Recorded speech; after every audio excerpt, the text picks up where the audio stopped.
하나님의 말씀은 마태복음 21장 18절부터 22절까지 말씀입니다.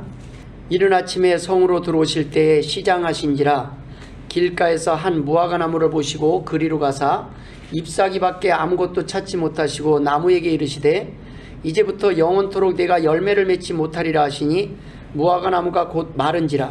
제자들이 보고 이상히 여겨 이르되 무화과나무가 어찌하여 곧 말랐나이까. 예수께서 대답하여 이르시되 내가 진실로 너희에게 이르노니 만일 너희가 믿음이 있고 의심하지 아니하면 이 무화과나무에게 된 이런 일만 할 뿐 아니라 이 산더러 들려 바다에 던져지라 하여도 될 것이요 너희가 기도할 때에 무엇이든지 믿고 구하는 것은 다 받으리라 하시니라. 아멘. 많은 사람들이 명절 때 제사상을 차려놓고 귀신에게 절을 합니다. 잘 봐달라는 겁니다. 저 좀 도와달라는 겁니다. 그렇게 기도할 때, 그렇게 절을 할 때 과연 귀신이 도와줄 것이라고 믿고 절을 하는 사람이 얼마나 될까요? 귀신이 도와줄 리가 없습니다. 왜냐하면 죽은 조상이 귀신이 된 것이 아니기 때문입니다. 죽은 우리 부모나 조상들이 와서 제사상을 받는 것이 아니기 때문입니다. 만약 그것이 사실이라면 내가 죽으면 도대체 몇 대 손까지 우리 후손들을 챙겨야 할까요? 아마 죽어서도 쉴 날이 없이 바쁠 겁니다. 또 누구는 챙기고 누구는 안 챙기고 누구 제사상은 받고 죽어서도 엄청 바쁘게 살아야 될 거예요. 여기저기 쫓아다니느라고 챙겨주느라고.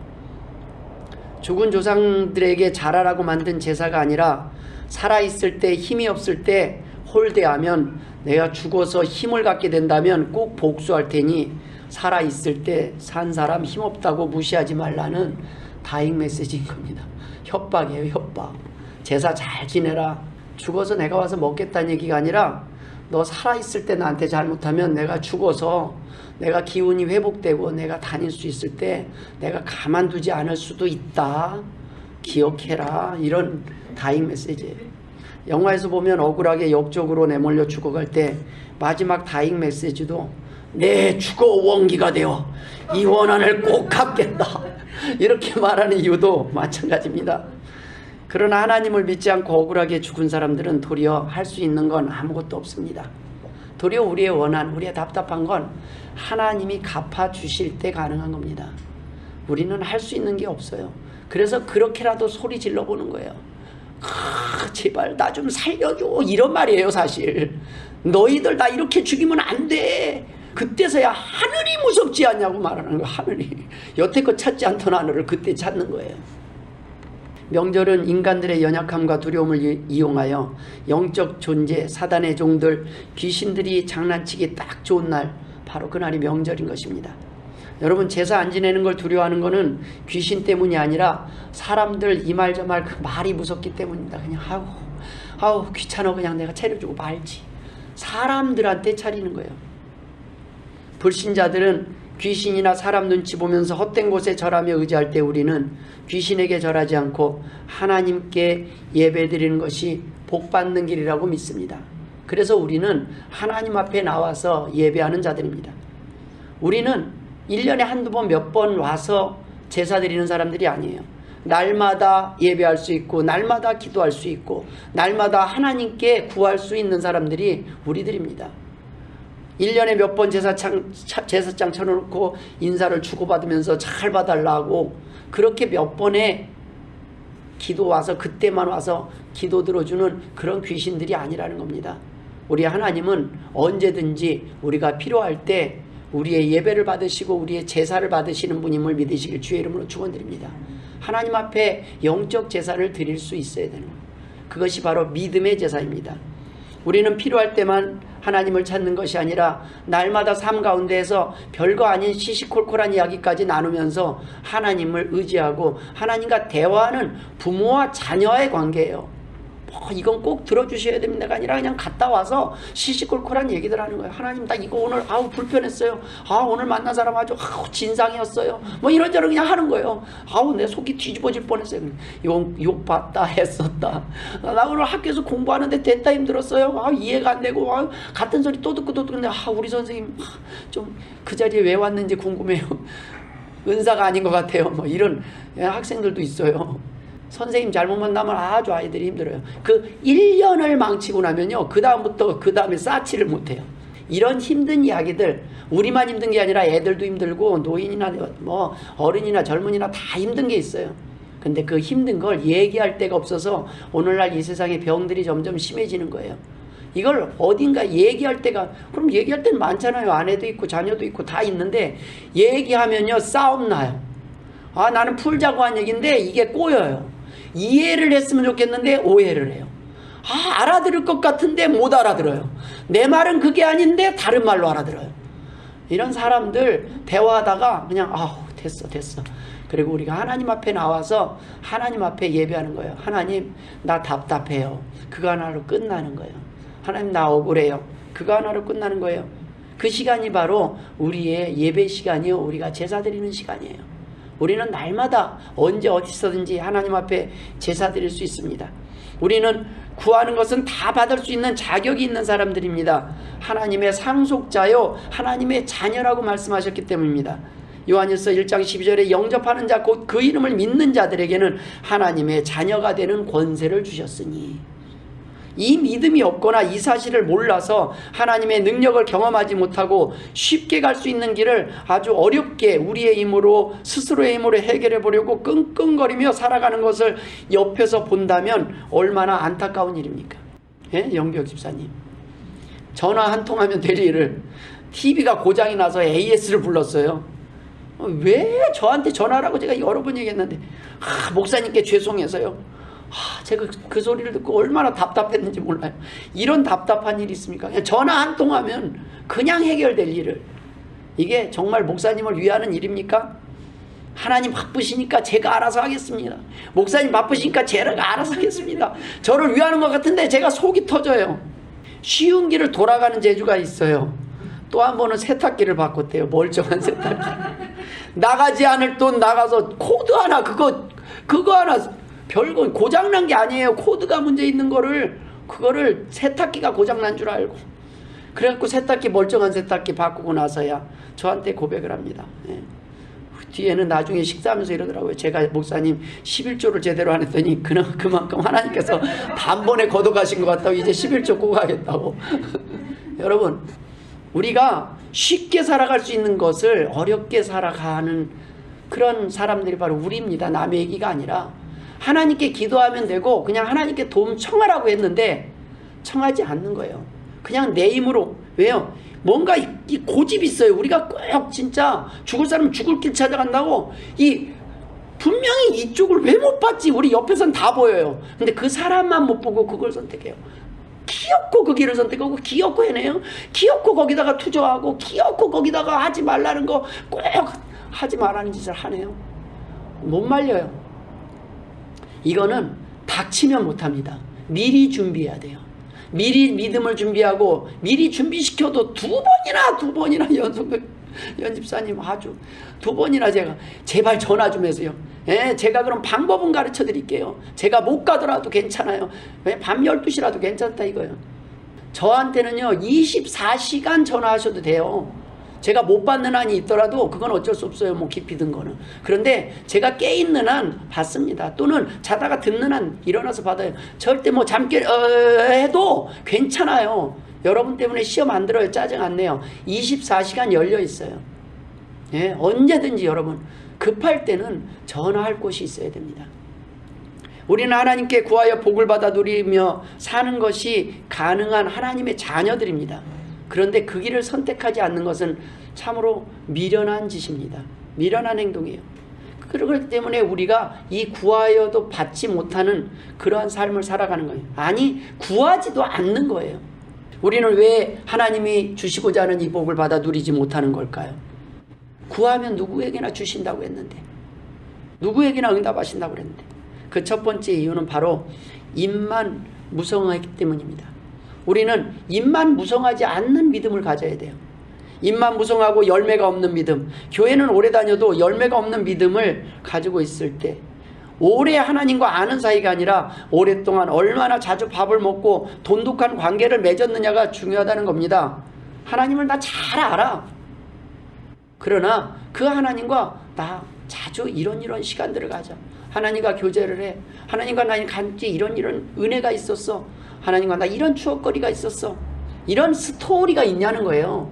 10년 동안 20년 동안 평생 태어나서부터 죽을 때까지 하나님을 안다고 하면서 하나님과의 스토리가 만들어지지 않는다면, 하나님과 대화한 스토리, 하나님과 기도해서 응답받은 스토리들이 만들어지지 않는다면 뭔가 문제가 있다는 거예요. 이파리만 무성한 거예요. 하나님이 원하시지 않은 일로 정신없이 바쁘고 분주하게 살아가는 삶이 바로 입만 무성한 무화과 같은 삶입니다. 한 아이가 어머니에게 말합니다. 엄마, 저는 지금 좀 놀고 싶어요. 자꾸 교회 가라고 하지 마세요. 제가 이 다음에 커서 꼭 갈게요. 이 말을 듣고 엄마는 생각에 잠겼습니다. 어떡할까? 잠시 뒤 좋은 생각이 떠올랐습니다. 아이가 좋아하는 싱싱한 감을 찬장에 넣어둡니다. 몇 주가 지난 뒤 아이 엄마가 마치 잊었다는 듯이 아이에게 이렇게 말합니다. 참, 찬장에 네가 좋아하는 감을 넣어두었는데 그만 잊었다. 갖다 먹어라. 아이가 신나서 찬장문을 탁 열었더니 감이 쪼글쪼글 시들어 있고 아주 그냥 식초가 돼버린 거예요. 감 식초가 돼버린 거예요. 아이가 무척 실망을 합니다. 그때 어머니가 아이에게 이렇게 말합니다. 모든 일은 가장 귀하게 쓰일 때가 있는 법이란다. 지금 하지 않으면 안 되는 일이 있다는 거예요. 사람들은 가장 좋은 때를 하나님께 드리려고 하지 않습니다. 그리고 가장 좋은 것도 드리려고 하지 않습니다. 젊음의 때 하나님을 위해서 일할 수 있는데 그래도 좀 움직일 수 있을 때는 막 바빠요. 그리고 다 늙어가서는 또 그러면 그때라도 일할 것 같죠. 이제는 하나님 내가 뭘 할 수 있겠습니까 하고 또 안 해요. 하여간 평생 하나님을 피해 다닙니다. 오직 자신을 위해서만 가장 좋은 것들을 쓰려고 합니다. 그러나 지혜로운 사람은 가장 좋은 때 그리고 가장 귀한 것을 하나님께 드리는 것을 아까워하지 않습니다. 모든 일의 끝은 하나님이 결정하심을 잘 알기 때문입니다. 잠언 16장 9절에 사람이 마음으로 자기의 길을 계획할지라도 그의 걸음을 인도하시는 이는 여호와시니라 라고 말씀하셨어요. 우리가 막 잔꾀로 우리 딴에는 이게 지혜로운 것 같아요. 이게 나를 행복하게 할 것 같아요. 그러나 여러분, 그러한 삶은 결국은 입만 무성한 삶이요 멸망으로 가게 되는 길이라는 겁니다. 지름길입니다. 저와 여러분은 주님을 위해서 가장 좋은 것들을 먼저 드릴 수 있는 복된 자가 되기를 주의 이름으로 축원드립니다. 그래서 오늘은 이날, 이 황금과 같은 쉬는 날, 황금과 같은 이 골든타임 11시에 하나님 앞에 와서 이 시간을 드리는 거예요. 마음을 드리는 거예요. 하나님, 나 오늘 모처럼 쉬는 날 아니에요. 모처럼 쉬는 날. 이 모처럼 빨간 날, 이 날만 기다리고 내가 한 주를 참았는데 그날 내가 집에 누워서 자고 TV 보는 시간보다 하나님 앞에 나와서 예배드리며 하나님의 말씀을 듣는 게 내게 더 큰 힘이 되고 위로가 되고 내가 기쁨이 된다는 것을 고백하는 시간이 이 시간이에요. 그것을 받으시는 거예요. 잘 왔다. 우리 자녀들 애썼다. 내가 너희들을 위하여 내가 너희들과 함께 하겠다. 하나님께서 오늘도 우리에게 필요한 말씀을 준비하시고 우리에게 들려주시는 것입니다. 우리가 갈 길을 안내하신다는 말씀입니다. 여러분, 하나님께서 우리의 시간과 재능과 물질 등을 요구하실 때가 있을 것입니다. 그렇다면 아낌없이 내어드리십시오. 하나님께서 더욱더 풍성하고 아름다운 열매들, 삶의 열매들을 맺게 하실 것입니다. 이것을 믿습니까? 그것이 바로 믿음이라는 거예요. 이것을 믿어질 때 우리는 움직이고 행동하고 비로소 하나님이 원하시는 열매를 맺게 된다는 겁니다. 우리의 땀과 수고가 우리의 할 일과 시간이 귀하지 않다는 것이 아닙니다. 하나님의 일이 그 일보다 중요함을 인정하고 고백하는 것이 더 귀한 일이라는 것입니다. 우리가 하나님의 일보다 중요하게 여겼던 일, 순간들이 우리의 삶 가운데서 때로는 가장 후회할 일이요 후회할 선택이 될 수 있다는 것을 깨닫게 되기까지는 그리 오랜 시간이 필요하지 않습니다. 이 시간은 우리 안을 가득 채우고 있는 부질없고 쓸데없는 온갖 것들을 주님 앞에 내려놓기를 소망합니다. 왜냐하면 주님께서 더 크고 놀라운 것들로 가득 채우시기 위해 우리 안이 깨끗이 비워지기를 기다리고 계시기 때문입니다. 우리 안이 비워지지 않으니까 뭘 넣을 데가 없는 거예요. 주세요는 하는데 내 안에 꽉 차 있어요. 쓸데없는 것들이, 가치 없는 것들이 가득 차 있어요. 중요한 금덩어리를 누가 준다 그러면 내 안에 있는 거 이거 바로 부어버려야 되는 거예요. 바로 계산할 틈도 없이 부어버리는 거예요. 예, 여기다 주세요. 너 그거 귀한 거 아니냐? 아유, 필요 없어. 이건 별거 아니에요. 이건 여기다가 금덩어리. 하나님이 주신다고 믿는다면 우리의 것을 비우는 것이 힘든 것이 아니라 그 믿음이 없기 때문에 못 비우는 겁니다. 두 번째, 우리는 의심하지 않는 믿음을 가져야 됩니다. 의심하지 마십시오. 그 의심하는 마음이 바로 사단이 주는 마음입니다. 우리는 종종 교회에서 어린아이들이나 초신자들을 존중하지 않거나 무시하는 실수를 저지를 때가 있습니다. 그건 큰 잘못입니다. 여러분, 우리가 도리어 초신자를 뭐라고 할 게 아니라 오래됐는데 묵은 구렁이가 된지 생각해 봐야 된다는 거예요. 오랫동안 처음 온 사람은 몰라서 그렇다 쳐요. 근데 이것저것 오래 다녔는데 내가 잎사귀만 무성해 있으면 도리어 내게 더 흠이 많고 내가 더 잘못이 많습니다. 그런데 초신자를 보고 처음엔 잘 몰라요. 뭐 이것저것 뭘 어떻게 해야 될지도 모를 수도 있어요. 그러나 여러분, 그런 사람들을 무시하면 안 된다는 겁니다. 사과 속에 있는 씨앗은 누구든지 헤아릴 수 있지만 씨앗 속에 들어있는 사과는 하나님만이 셀 수 있다는 말이 있습니다. 씨앗 속에서 그 사과가 열매를 맺고 사과나무가 돼서 몇 개의 사과를 열릴지는 하나님만 아시는 거예요. 우리는 바로 그 씨앗 속에 들어있는 사과입니다. 여러분, 우리 안에 하나님께서 우리를 통해서 일하실 수 있는 놀라운 능력을 믿을 때 우리 자신의 자존감이 회복되는 거예요. 내가 얼마나 귀한 존재인지 모를 때 남을 귀하게 여기지 못해요. 여러분이 소중한 사람들입니다. 하나님은 그렇게 했어요. 계속 말해요. 너는 내 자녀라. 너희는 소중하다. 너희들 별 볼 일 없는 존재가 아니다. 왜? 얼마나 소중하냐? 하나님 증명해 보십시오. 내가 얼마나 소중하면 내가 하늘에서 이 땅에 내려와서 대신 십자가에 못 박혀서 너희 죄를 사하고 너희를 구원할 정도로 너희는 귀한 존재다라고 말하는 거예요. 아주 작은 수박 씨앗 하나가 무려 자신보다 20만 배나 무거운 열매를 맺습니다. 기적 아닙니까? 요만한 씨앗 하나가 어마어마하게 큰 열매를 맺는 거예요. 어린 새싹이 무한한 가능성을 지니고 있듯이 여기 있는 누군가의 믿음이 자라서 훗날 얼마나 많은 열매를 맺을지 우리는 감히 알 수 없습니다. 그것은 하나님만 아시는 거예요. 그런데 어떤 사람이 그 열매를 맺냐 이거예요. 하나님의 말씀 안에서 믿음이 생긴 자, 하나님을 의지한 자가 그 일을 하지, 자기 힘으로는 인간은 계산이 나와요. 아유, 지금 글렀어. 이제 늦었어. 그 나이에 뭘 해봤자 뭘 한다고. 에휴, 지금부터 남은 생에 해봤자 크게 달라질 거 없을 거야. 그러나 여러분, 그것은 사람의 생각입니다. 하나님의 능력을 간과했을 때 우리가 나오는 판단이에요. 그러니까 사람을 무시하는 거예요. 나이 들고 병 들고 이제 그러면 쓸데없고 이제 별 볼 일 없다고 생각을 해요. 아니라는 말씀입니다. 하나님이 사용하시면 놀라운 일을 하실 수 있습니다. 우리는 그 누구든 끝까지 의심하지 않고 사랑하기를 포기해서는 안 됩니다. 저는 가끔 기사를 봐요. 이런 기사를 봐요.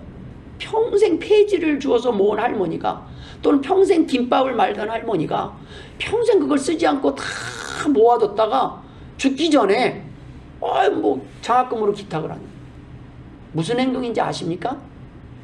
니들 나 늙고 병들었다고 무시했지, 나 가난하다고 무시했지, 내가 이런 사람이야. 여러분, 무시하지 마세요. 장판 밑에 얼만큼 돈이 있을지 몰라요. 무시하지 마세요. 하나님께서 우리의 겉보기 아들이 우리 사람 안에 우리가 겉만 보고 판단할 사람이 아니라는 거예요. 인생에 너무 무시하니까 언젠가 한번 너희들이 날 무시했지, 나 너희들한테는 한 푼도 안 쓴다 내가. 근데 내가 이런 사람이다. 내가 니네들 그렇게 돈 많았는데 돈 많이 쓰더라. 근데 너네들 장학금 이렇게 좋은 일에 한 푼도 못 썼지. 나는 그래도 이런 사람이야. 가진 자들을 부끄럽게 만드는 거예요. 건강한 자들을 부끄럽게 만드는 거예요. 마지막으로 다잉 메시지 한번 멋있게, 그 한마디. 그게 뭔지 알아요? 평생 한풀이, 평생 한풀이. 내 평생에 이런 한을 갖고 내가 오로지 그 한 번의 한풀이를 위해서 나머지는 못 쓰고 사는 거예요. 그것도 아닙니다. 여러분, 하나님을 위해서, 하나님이 위해서 우리를 어떻게 사용하시는지 그걸 증명하는 게 필요해요. 하나님이 나를 이렇게 사용하셨습니다. 하나님께 영광 돌리지 않으면 마지막에 좋은 일을 하고도 그것이 천국에 쌓이지 못하는 거예요. 그 한마디만 더 하면 돼요. 거기다가 한마디만 더 하면 이 땅에서도 좋은 일을 하고 하늘에서도 참 큰 상이 있는데 그 한마디를 못하는 거예요. 아유, 어떻게 이런 일을 결단하게 됐습니까? 제가 하나님을 믿고 나니 우리 하나님께서 주신 은혜가 커서 제가 이 땅에 남길 것이 없는데 내가 이거라도 남기고 이런 일이라도 해보고 싶어서 우리 하나님의 이 영광을 위해서 이렇게 합니다. 요 한마디 얹으면 천국에서도 상을 받고 이 땅에서 받는데 그냥 그 한풀이 하고 끝나는 거예요. 이 땅에 어느 사람이든지 하나님이 사용하면 그 열매는 풍성할 수밖에 없습니다.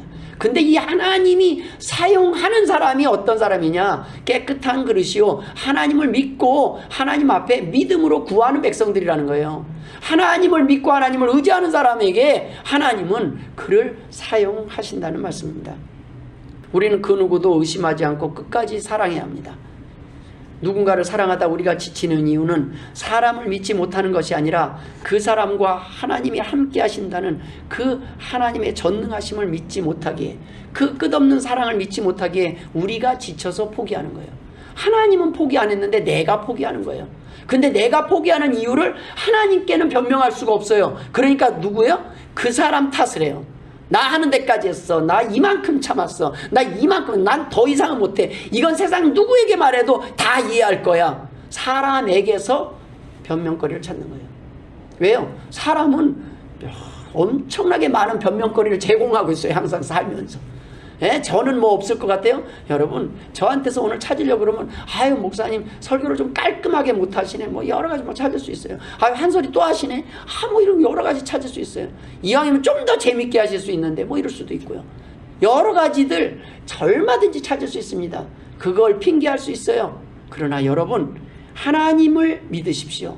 하나님이 오늘 길게 설교를 인도하시든 짧게 인도하시든 그럼 하나님께 기도하십시오. 하나님, 우리 목사님 설교가 너무 깁니다. 짧게 해주십시오. 하나님께 기도해보세요.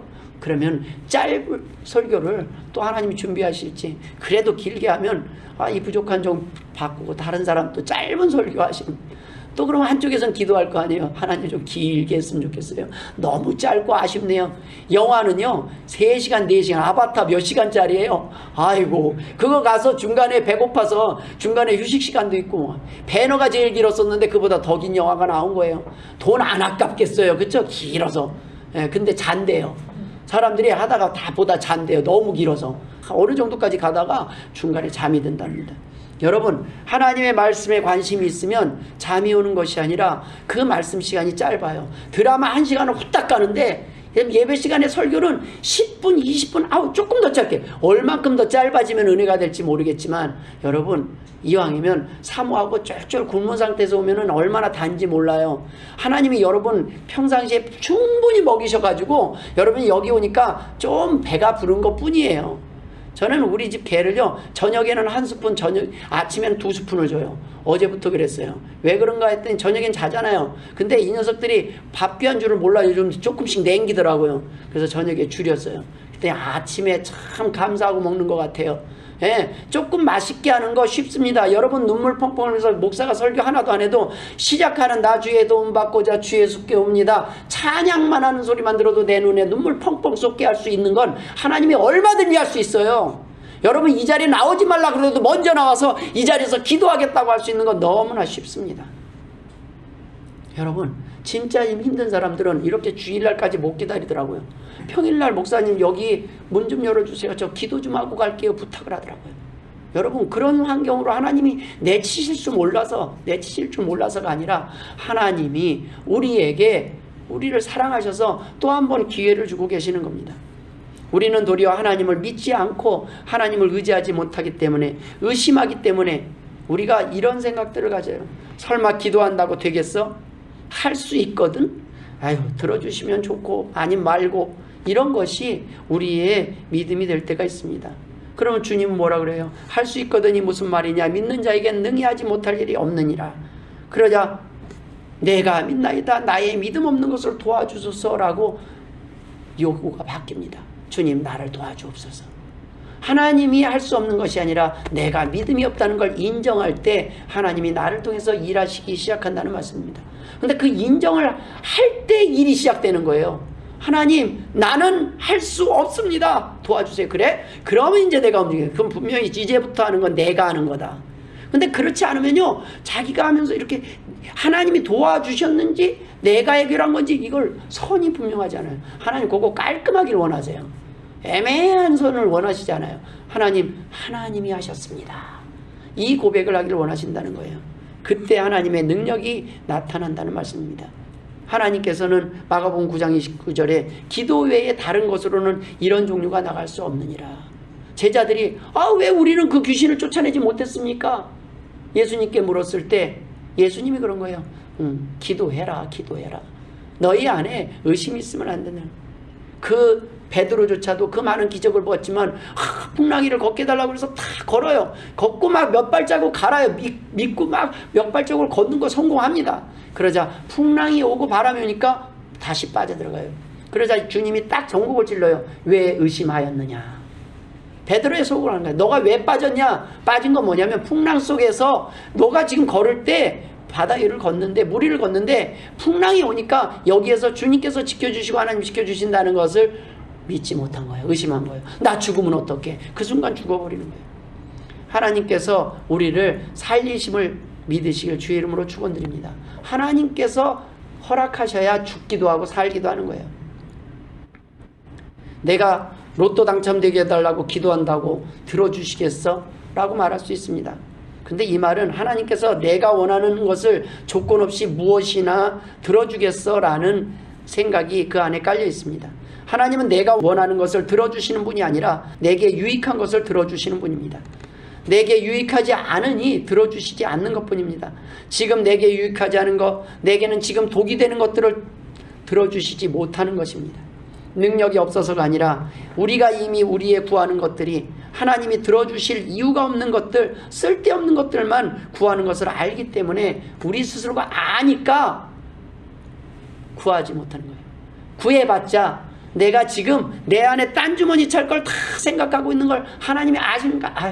어차피 구해봤자 하나님은 내 속으로 아실 거고 믿음이 없는 겁니까? 있는 겁니까? 있는 거예요. 그래서 차마 못 구해요. 그래서 기도가 자꾸 줄어요. 기도를 안 해요. 이 안에 선한 양심이 또 고백하는 너 그럼 먼저 왜 이 안에 딴 주머니부터 내려놔야 되는데 이게 안 돼요. 그러면 잠깐만요. 조금 더 차고요. 조금 더 누리고 이러다가 세월 다 가는 거예요. 믿음이 있어요. 하나님의 자녀들. 그래도 이 하나님의 자녀들은 나중에라도 돌아옵니다. 우리가 또 갖게 되는 의심은 여지껏 주신 것도 하나님을 위해서 사용한 적이 없고 지금까지 하나님께 뭐 하나 잘한 것이 없는데 하나님이 내가 기도하면 뭐가 이쁘다고 들어주시겠어? 그라는 이 공로를 의지한 판단 때문입니다. 내가 뭔가를 좀 해야 하면 하나님은 기도를 크게 응답하시고 아니에요. 하나님은 그런 조건을 따지는 게 아니에요. 이전에 뭐 내가 딴 주머니를 찾건 내가 하나님을 외면했건 뭐 등을 돌리고 내 마음대로 살았건 과거를 계산하시는 것이 아니라 지금 현재 그것을 청산하는 거예요. 죄를. 지금 하나님은 지금 내 믿음을 보시는 거지 과거 때문에 내가 들어주고 안 들어주고 그런 옹졸한 하나님이 아니라는 거예요. 내가 과거에 좀 열심히 하나님 앞에 헌금하고 막 했으면 좀 들어주시고 내가 옛날에 탕자처럼 정신없이 살았으면은 그러면 하나님은 너 내가 10년 참았으니까 너도 10년 고생해봐. 이런 하나님이 아니시라는 거예요. 하나님은 지금 언제든지 지금 너희가 돌아오면 내가 너와 함께 하시겠다는 그것이 하나님의 사랑이 하나님의 약속입니다. 이렇게 공로를 의지하는 것은 아주 양심이 살아있는 것 같지만 그것 또한 잘못된 것입니다. 하나님께서 내가 한 행동을 보고 들어주시는 것이 아니라 지금 내 믿음을 보고 응답하시는 그 하나님에 대해서 우리는 의심하는 것이기 때문입니다. 그 하나님을 구시하는 거예요. 하나님은 언제든지 나를 용서하시고 언제든지 나를 품에 안으시고 나를 다시 회복시켜 주신다는 그 믿음이 사라지는 거예요. 그 사단이 자꾸 주는 마음이에요. 넌 안 돼. 아유, 야, 회개도 좀 하고 너 좀 그 정도로는 안 돼. 아니에요. 지금 있는 순간은 그냥 와오는 거예요. 하나님 나 안 돼요. 힘들어요. 나 이거밖에 안 돼요. 하나님 앞에 도움을 요청할 때 하나님께서 우리에게 또다시 기회를 주시고 우리에게 하나님이 필요한 말씀으로 우리를 깨우쳐 주실 줄 믿습니다. 하나님을 큰 일을 방해하는 이런 의심이 있는 것들이 바로 우리의 기도가 강해지지 못하고 하나님 앞에 담대하지 못하게 하는 거예요. 아유, 내가 면목이 있지, 내가 뭐 낯짝이 있다고 하나님 앞에 맨날 구해. 되게 양심적인 것 같잖아요. 아니, 양심적인 게 아니라 불신적인 거예요. 믿음이 없는 거예요. 그냥 구하세요. 자녀는 내일도 뻔뻔하고 또 모레도 뻔뻔한 게 자녀예요. 그런데 그 뻔뻔함을 통해서 자녀는 무엇을 배우는지 아십니까? 하나님의 사랑을 배워요. 우리의 넘어짐을 통해서 하나님 앞에 또 나올 때마다 번번이 그렇게 넘어졌을 때 나중에 다 안아주고 그래도 괜찮다 그렇게 내 편 대줬던 그 부모님의 사랑을 나중에 배운 자녀는 나중에 자기 자녀한테 또 그런 부모가 된다는 거예요. 그걸 경험했기 때문에. 이것이 부모라는 거예요.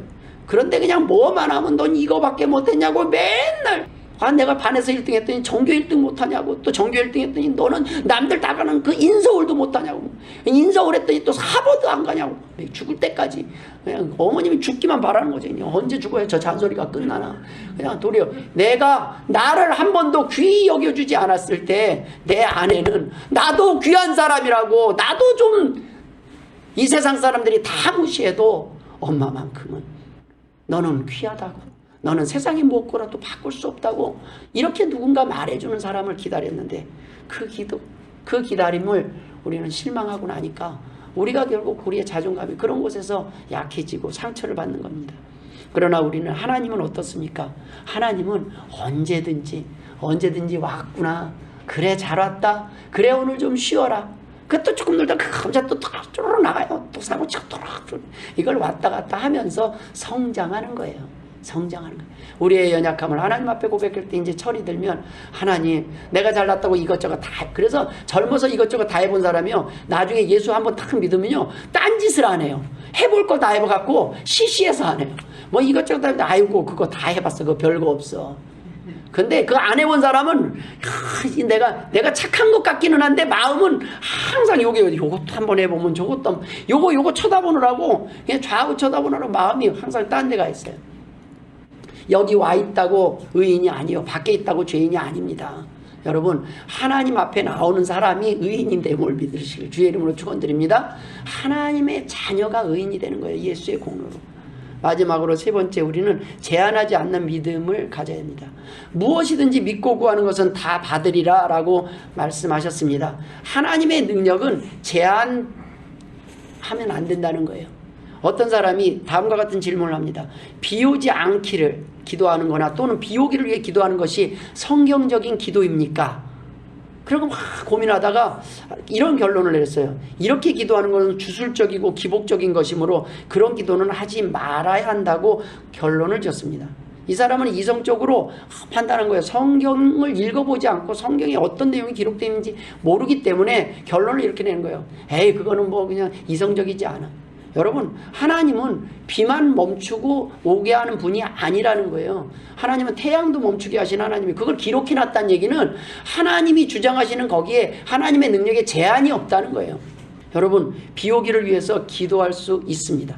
스가랴 10장 1절에 봄비가 올 때에 여호와 곧 구름을 일게 하시는 여호와께 비를 구하라. 무리에게 소낙비를 내려서 밭의 채소를 각 사람에게 주시리라. 또 여러분 3년 6개월 동안 엘리야는 어떻게 기도를 했어요? 비가 오지 않기를 구했어요. 그랬더니 안 왔어요. 그 다음에 다시 비가 오기를 구했어요. 그랬더니 다시 왔어요. 여러분 자연을 움직이시는 하나님, 하나님 그렇게 못해. 아니요, 못하시는 하나님이 아니라 안 하시는 이유가 있는 거예요. 우리는 자연계를 주장하시는 하나님의 그 능력을 제한할 때가 있어요. 여러분 결혼식 날 하나님 맑은 날씨를 주옵소서라고 기도할 수 있다는 겁니다. 하나님 맑은 날씨를 달라고. 말도 한다는 것 같은데 그런 사소한 일정이나 문제들을 하나님 앞에 시시콜콜 아뢰할 수 있어야 된다는 거예요. 화목한 부부의 특징이 무엇입니까? 문제가 있을 때만, 중요한 일이 있을 때만 의논하는 것이 아니라 오늘 반찬 뭐 먹지? 이런 사소한 거를 의논하고 나누는 거예요. 하나님 뭐 할까요? 왜? 그 속에서도 하나님의 사랑과 하나님의 응답, 하나님과 대화하고 교통하는 것을 느낄 수 있어야 된다는 거예요. 하나님 앞에 세세한 문제까지 나누는 자녀들을 하나님 기뻐하신다는 거예요. 크고 큰 뭐 대단한 것만이 아니라 하나님 나 오늘 무슨 차를 타고 가죠? 이런 것들. 오늘 교회 가야 되는데 뭘 어떻게 가죠? 이런 분들, 이런 사소한 것들도 하나님 앞에 의논해 보라는 말씀입니다. 하나님께서 오늘의 역사에 수레바퀴를 돌리시는 그 하나님을 우리는 믿어야 됩니다. 성경에 다니엘서에 기록된 그 모든 내용들이 실제 역사 속에서 다 이루어졌지 않습니까? 결국엔 로마가 나타나고 로마가 통치하는 것까지 다니엘서에서는 다 이미 기록된 일들이 다 이루어졌고 진행됐어요. 예수님이 오시는 것까지 다 진행됐어요. 지금 말세를 향해서 마지막 계시록의 남은 부분 심판을 앞두고 그것만 지금 진행될 뿐입니다.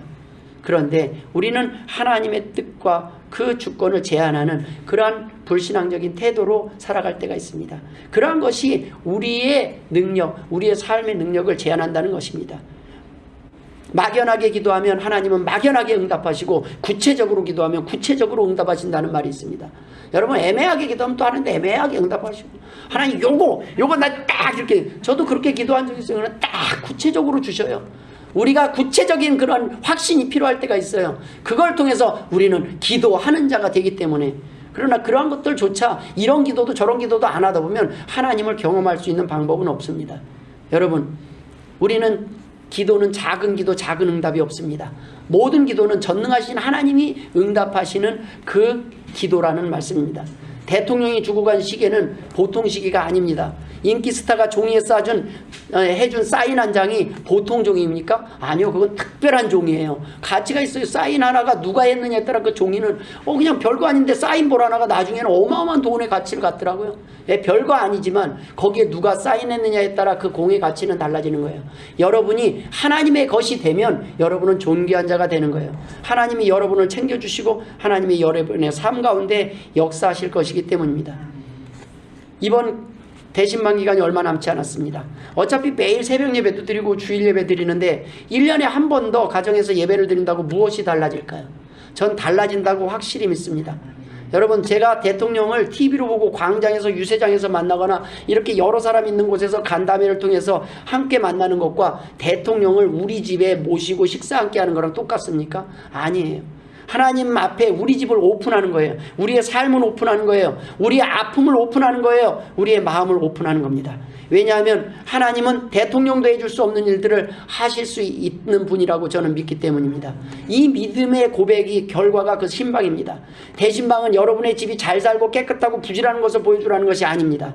여러분의 있는 모습 그대로를 남에게는 공개하지 않는 거, 남한테 보여주기 싫은 거, 보여줄 수 없었던 것을 오픈하는 거예요. 그날 하나님께서 주실 은혜만 사모하면 됩니다. 우리가 왜 몰라요? 막 다 숙인 거 급해서 다 전해다 끝나면 다 나와요. 그냥 겉에만 번지를 하는데 그 속에 게 궁금해요. 저는. 그런데 하나님이 모르시겠냐는 거예요. 우리는 그 겉에 있어버려. 나 괜찮아요. 네, 나 괜찮아요가 죽어요. 나 아파요 하는 게 신방이에요. 하나님 앞에 나 사실은 근데 우리 있는 데서는 여기서 얘기 못 꺼내잖아요. 근데 목사님 나 이런 거로 사실 힘들어요. 나 이런 거 도와주세요. 하나님이 이럴 때 어떻게 인도했으면 개별적으로 얼마든지 상담하고 얼마든지 내놓고 얼마든지 하나님 앞에 응답을 구할 수 있는 시간이 바로 그러한 신방이에요. 이거는 1년에 봄에 신년 대신방만 있는 것이 아니라 언제든지 여러분은 요청할 수 있어요. 목사님 오늘 와서 예배 드려주세요. 그래서 이사신방 개업신방이 있는 거예요. 하나님 오늘 이 사업체 위에 하나님 함께하여 주옵소서. 그런 믿음을 가지고 나의 연약감 두려움을 드러내는 거예요. 하나님 나 사실 사업체 시작했는데 막막합니다. 이게 잘 될지 안 될지. 하나님 나 병원 가는데 이 수술이 잘 될지 안 될지 모르겠습니다. 하나님 나 병원 와서 기도 한번 해주세요. 목사님. 그것이 바로 믿음입니다. 하나님 앞에는 우리의 연약함을 드러내는 것이 신방이고 예배지 우리의 강함과 잘남을 드러내는 시간이 아니라는 거예요. 가서 식사 준비하지 마세요. 물 한 그릇이면 됩니다. 제발 부탁드립니다. 하지 마세요. 먹는 것이 더 힘들 때가 있어요. 그냥 예배만 드리세요. 하나님의 은혜만 사모하시고 그래야 그 예배를 통해서 기적을 경험할 수 있다는 말씀입니다. 이 작은 교회 목사가 와서 기도하고 말씀 전한다고 그것이 얼마나 큰 일이 있겠습니까? 라고 우리는 생각할 수 있습니다. 그러나 아니라는 겁니다. 마태복음 10장 41절에 선지자의 이름으로 선지자를 영접하는 자는 선지자의 상을 받을 것이요 의인의 이름으로 의인을 영접하는 자는 의인의 상을 받을 것이요 너희를 영접하는 자는 나를 영접하는 것이요 나를 영접하는 자는 나를 보내신 이를 영접하는 것이니라. 여러분 신방하기 전에 저는 신방할 가정을 위하여 하나님께 어떤 말씀을 전할 것인지 기도하며 묻습니다. 어떨 때는 전하기 싫은 말씀을 주실 때도 있어요. 그러나 그것이 하나님의 뜻이라는 겁니다. 하나님 이 집은 왜 이런 말씀이에요? 할 때가 있어요. 더 좋은 말씀들이 많은데 항상 내가 참되하리라 이런 것만 해주고 싶은데 목사가 인기 있는 말씀을 고르고 싶은데 저는 그렇게 할 수가 없어요. 하나님 이 집에 무엇을 줄까요? 하고 기도하는 마음으로 할 때 하나님은 기가 막히게 그 각 가정에 필요한 말씀을 주시는 것을 저는 경험했습니다. 아직 신방 기간이 며칠 남았습니다. 아직 기회가 있습니다. 이 신방은 부담이 아니라 기회의 시간입니다. 우리의 집을 사업장을 하나님께 예배드리는 장소, 은혜의 장소로 내어드릴 수 있는 축복의 기회라는 말씀입니다. 모쪼록 이번 신방을 통해 여러분의 가정이 하나님을 모시는 귀한 가정, 복된 가정이 되시길 주의 이름으로 축원합니다. 기도하겠습니다. 하나님 아버지 은혜를 감사드립니다. 무엇이든지 우리가 구하는 것은 다 받으리라고 하신 하나님, 이제 하나님이 원하시는 믿음의 백성들 되길 원합니다. 자녀들 되길 원합니다. 하나님 아버지, 하나님을 모시는 귀한 가정들 되게 하여 주옵소서. 감사하며 예수님의 이름으로 기도드리옵나이다. 아멘.